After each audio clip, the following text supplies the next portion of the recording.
Incumbent Labor MP Catherine King is just one election win away from becoming the longest serving federal MP in Ballarat and is hoping the polls are in her favour.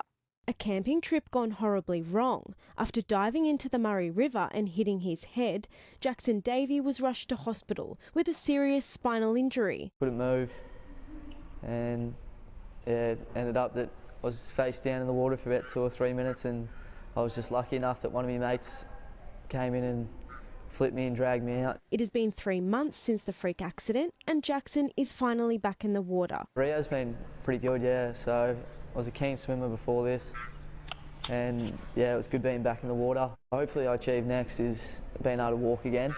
That's my main objective. The United Cricket Club is getting behind Jackson, a long-term player. The club are really, excited to see the improvements he's been making. The teen says the support from the community has been overwhelming. You get people donating that you've never met, and it's just sort of, it means a fair bit, to be honest. It just shows how generous some people are. The Bendigo Splash Swimming community started a GoFundMe page to help support Jackson in his early stages of recovery.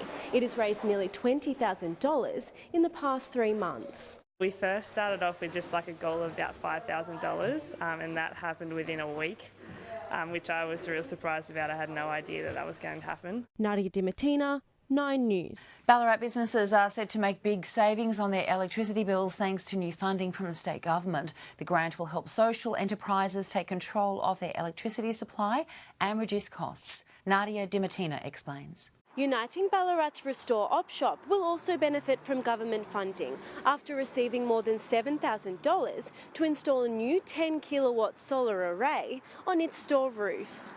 A walkway of historic columns with natural light streaming down the atrium.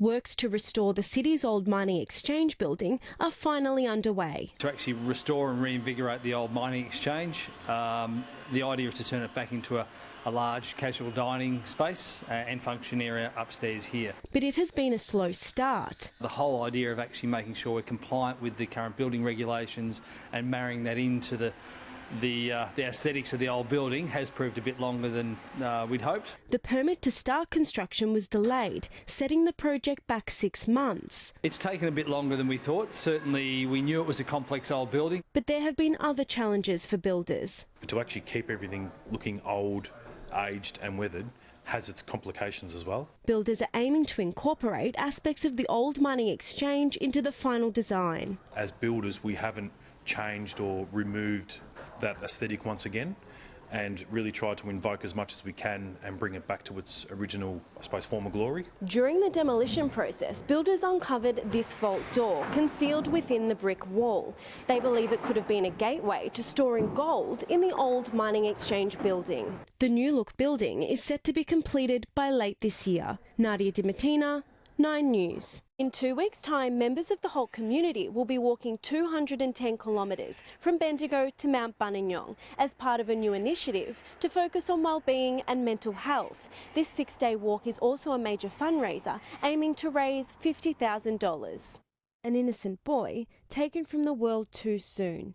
20-month-old Ted Naylor passed away suddenly in his sleep nearly 2 years ago, leaving his parents heartbroken. He was just full of energy, absolutely full of beans, and he was the friendliest little fella.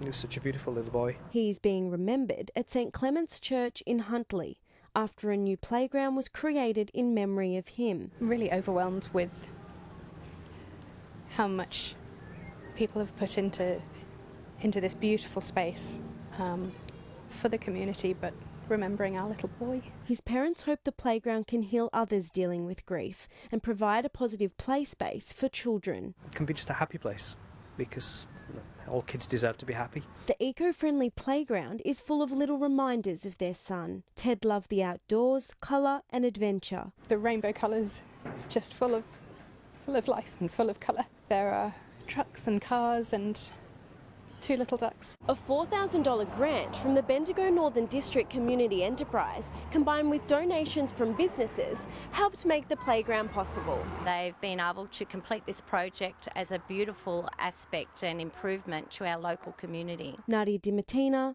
9 News.